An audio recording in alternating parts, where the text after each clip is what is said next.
Hey everyone, and welcome to The Explainer. Today, we're grabbing our metaphorical lab coats and setting up a scientific, whiteboard-style investigation into one of the most highly debated, universally consumed, yet honestly heavily stigmatized topics in modern society. We're asking a deceptively simple question: is pornography actually harmful? We're going to completely bypass the noise, the assumptions, and the moralizing, and instead look at exactly what decades of scientific research has to say about our brains, our bodies, and our relationships. You know, if you just follow the news, you might actually think the science is already settled. Back in 2016, for example, politicians in Utah officially declared pornography a public health hazard. And they definitely aren't alone in feeling that way. You'll often see these extreme political panics and moral arguments completely dominating the headlines. But our mission today is entirely different. We are neutrally looking at what the scientific data actually proves, and just as importantly, what it doesn't prove. Okay, let's dive into this. We've got a solid roadmap for today. We're breaking the research down into 5 key areas. First, does it cause violence? Second, rewiring the brain. Third, the impact on love. Fourth, the addiction question. And finally, number 5, conclusions and unknowns. Let's start right off with section 1. Does it cause violence? We're acting as scientific detectives here, really looking for hard causality behind a major societal concern. It seems like every time a violent crime involves a perpetrator who consumes porn, the immediate question is whether the content triggered the act. But to see how the research has evolved over the decades, we can actually trace a pretty clear timeline. Back in the 1970s, when Denmark and Sweden decriminalized pornography, criminologists tracked the data and found absolutely no correlation with a rise in sex crimes. In fact, some actually fell.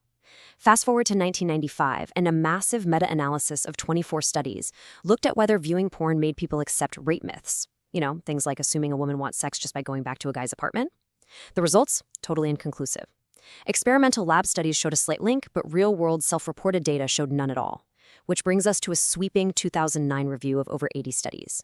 The authors firmly concluded that evidence of a direct causal link is incredibly slim, even stating it's time to just discard the hypothesis that pornography directly contributes to increased sexual assault. But we do have to note that the content itself is changing.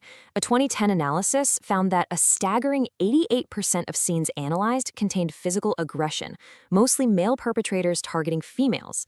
So if causality is slim but the content is undeniably aggressive, how do scientists reconcile that? Well, researcher Neil Malamuth from UCLA offers this brilliant analogy. He compares consuming sexually aggressive pornography to drinking alcohol. It isn't inherently dangerous for the general population. However, for men who already possess pre-existing aggressive tendencies and risk factors, it can act as a catalyst. It's not the root cause, for sure, but it can be a risky accelerant for a very specific demographic. All right, moving right along to section 2, rewiring the brain. We're shifting our focus here from broad societal impacts to what's actually happening inside the individual human body. I mean, it sounds like absolute clickbait, right? Does watching porn actually shrink your brain? But this startling question was at the dead center of a really fascinating 2014 study from the Max Planck Institute in Berlin, where researchers put over 60 men into brain scanners. So the researchers focused heavily on the striatum, which is a crucial region of the brain that makes up our reward system. And they found a distinct physical difference. Frequent viewers of pornography actually had a physically smaller striatum. This means they might require more graphic or extreme material just to reach a baseline level of arousal. But, and honestly, this is a massive but in the scientific community, they ran straight into the classic chicken or egg problem. The researchers just couldn't determine the cause and effect.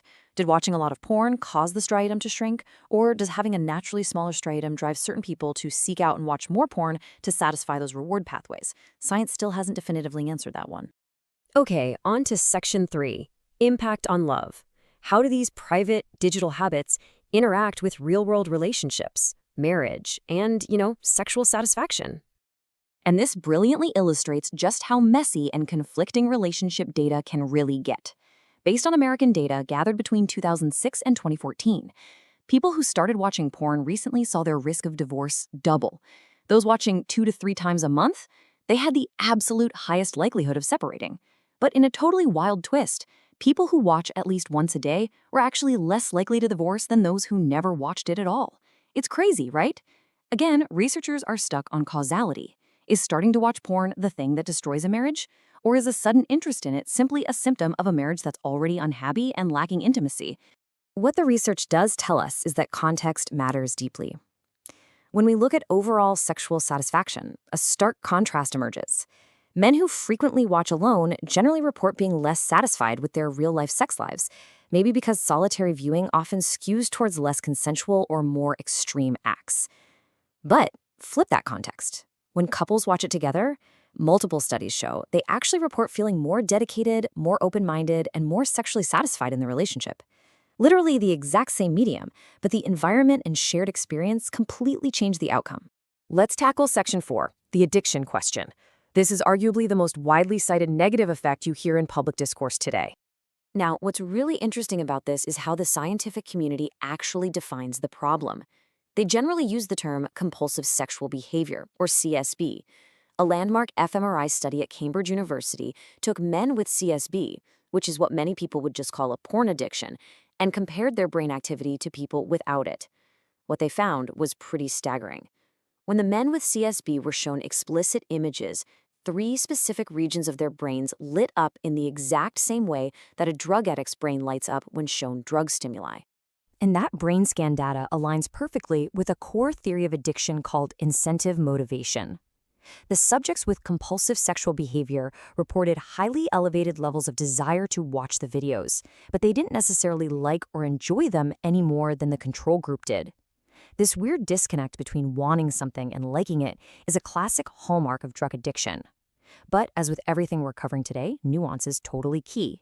The Cambridge researchers explicitly concluded that while these CSB brains absolutely mirrored drug addicts, it still doesn't prove that pornography itself is an inherently addictive substance for the general public, the way a chemical narcotic is.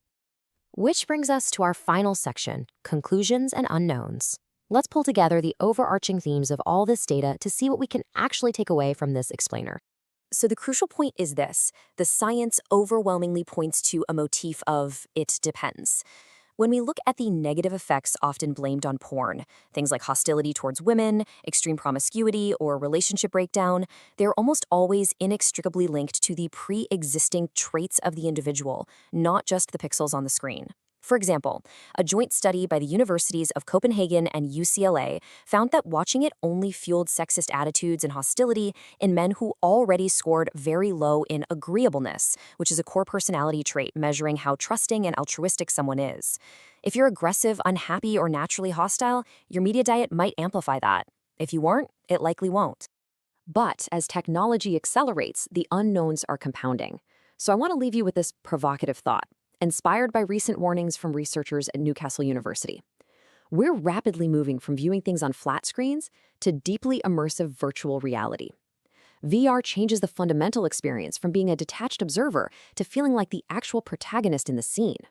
Will this new technology blur the psychological line between reality and fantasy to a dangerous degree? As the medium evolves, so too must the science. Keep questioning the data, keep challenging the assumptions, and thank you so much for joining me on this explainer.